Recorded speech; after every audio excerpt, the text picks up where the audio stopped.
आइए श्री राम कथा की ओर चलें। पूर्व में मैंने श्रवण किया कि सती अनसुईया माँ कौन है और अत्रि जी कौन है। तो जिसके अंदर इस प्रकार ईर्ष्या देश लेस मात्र न हो उसे कहते हैं असह्या यानी अनसुईया। और अत्रि जी कौन है? जो तीनों गुणों से ऊपर उठ रहे हैं वो है अत्रि जी। तमोगुण, रजोगुण, सतोगुण इन तीनों गुणों से ऊपर उठ गए वो है अत्रि जी गुणातीत। तो ऐसी दिव्य पत्नी और ऐसे दिव्य पति सती अनसुईया मां ने अपने पतिव्रत के प्रभाव से तीनों देवताओं को दो दो माह का बालक बना दिया। आइए श्री राम कथा की श्रृंखला में आगे बढ़ रही। सती अनसुईया मां ने सीता जी को दिव्य आभूषण दिए हैं। कहा बेटी इनको धारण कर लो, ये स्वागत स्त्रियों के आभूषण निशानी होती है। और दिव्य वस्त्र दिए हैं। कहा बेटी इन वस्त्रों को भी धारण कर लो क्योंकि ये कभी मलिन नहीं होंगे। इस प्रकार से सीता जी ने वो दिव्य आभूषण और दिव्य वस्त्र धारण किए हैं।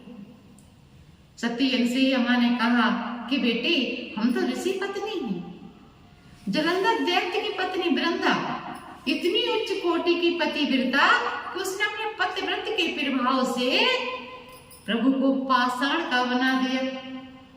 तो हम तो ऋषि पत्नी हैं। इसी प्रकार से हमारे भारत में एक से एक पतिव्रता स्त्रियां हैं। आइए एक पतिव्रता की कथा श्रवण करिए। एक पतिव्रता स्त्री अपने पति की चरण सेवा कर रही थी। उसका 1 वर्षीय पुत्र आंगन में खेल रहा था। खेलते खेलते उसका पुत्र अग्निकुंड के निकट पहुंच गया। पतिव्रता स्त्री ने देखा कि हमारा पुत्र कहीं अग्निकुंड में न गिर जाए। तो पति की ओर देखा तो पति सो चुके थे। विचार करने लगी पुत्र को बचाती हूं तो मेरा पतिव्रत भंग होता है। तो मेरा पतिव्रत भंग न हो पाए तो नेत्र बंद करके ईश्वर का ध्यान करने लगे। पुत्र खेलते खेलते अग्निकुंड में गिर गए। अग्निदेव कंपित हो उठे कि पतिव्रता का पुत्र है, अगर इसमें कुछ हो गया तो पतिव्रता के कोप से मैं बच नहीं पाऊंगा।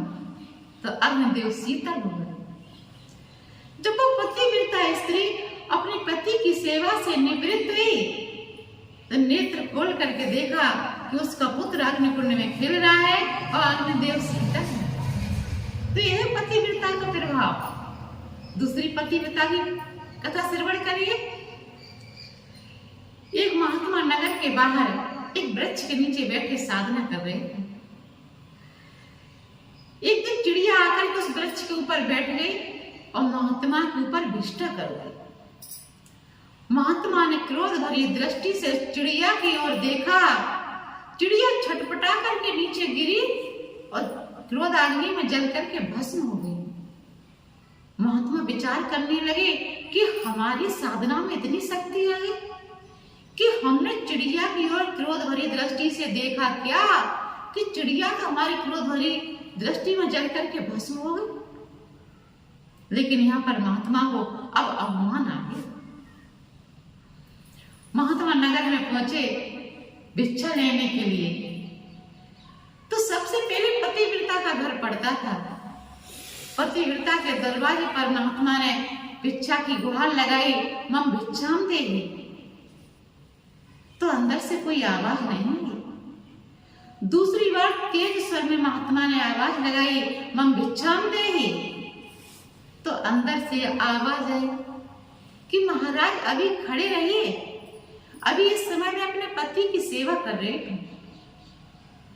महात्मा ने थोड़ी देर प्रतीक्षा की और महात्मा को क्रोध आ गया। महात्मा ने क्रोध भरे स्वर में कहा कि मम भिक्षाम देहि। पतिव्रता स्त्री अपने पति की सेवा से निवृत्त होकर के एक पात्र में भिक्षा लेकर के आई और महात्मा उस पतिव्रता स्त्री की ओर बड़ी क्रोध भरी दृष्टि से देख रहे थे। उस पतिव्रता स्त्री ने कहा कि महाराज इस प्रकार से हमारी ओर क्रोध भरी दृष्टि से न देखिए। मैं वो चिड़िया नहीं हूं दृष्टि में जल करके भस्म हो गई। महात्मा का क्रोध तो शांत हो गया। महात्मा सियाही स्वर में बोले कि देवी, तुमने ये कैसे जाना कि हमारी क्रोध भरी दृष्टि में चिड़िया जल करके भस्म हो गई? क्योंकि मेरे अलावा संसार में दूसरा कोई जानता नहीं। पतिव्रता स्त्री ने कहा कि महाराज, जो शक्ति आप साधना से प्राप्त करते हो वो शक्ति हमें अपने पति की सेवा से प्राप्त होती है। तो यह पतिव्रता का प्रभाव, जो अपने पति की सेवा करती है निरंतर, तो उनके अंदर ये शक्ति आ जाती है, दिव्य शक्ति मिलती है, उनको दिव्य दृष्टि मिलती है। इस प्रकार से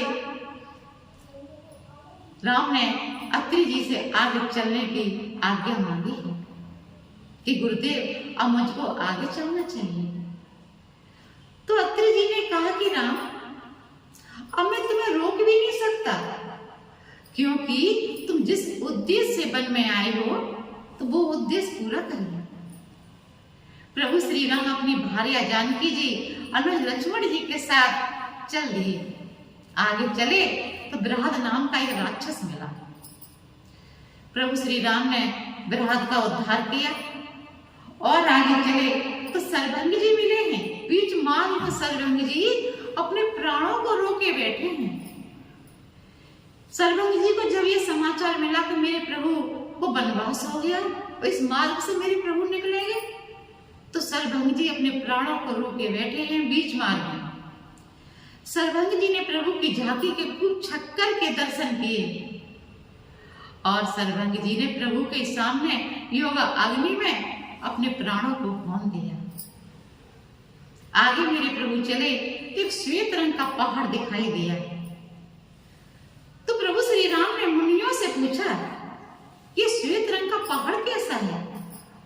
मुनियों ने कहा कि प्रभु, जितने महात्मा ये चारों तरफ यहाँ पर साधना कर रहे थे, तो निशाचरों उन महात्माओं को खा खा करके उनकी हड्डियां फेंकी हैं।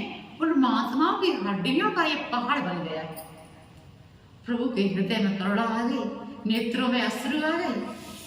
प्रभु ने यहाँ पर भुजा उठा करके प्रतिज्ञा की है। देखिए, पहले भुजा उठा करके प्रतिज्ञा की जाती थी।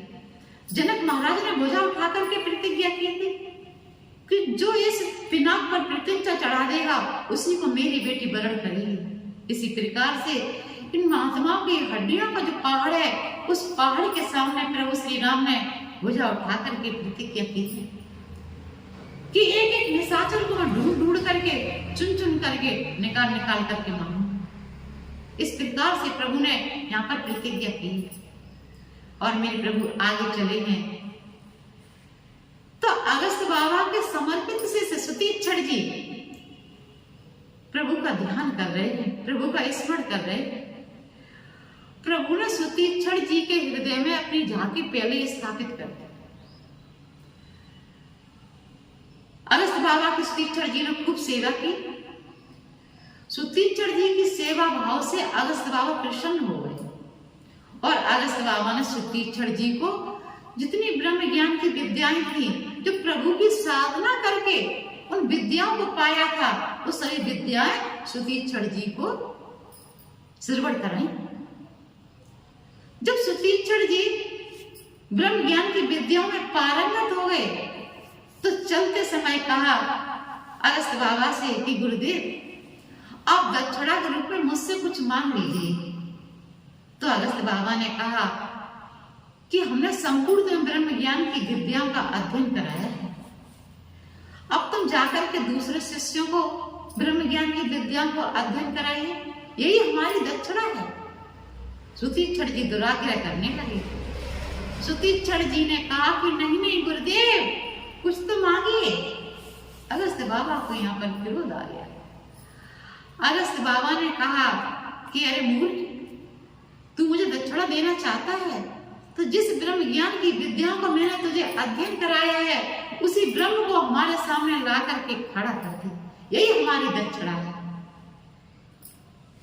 आगे की राम कथा में आपको कल श्रवण कराऊंगी। तब तक के लिए जय सिया राम, जय सिया राम।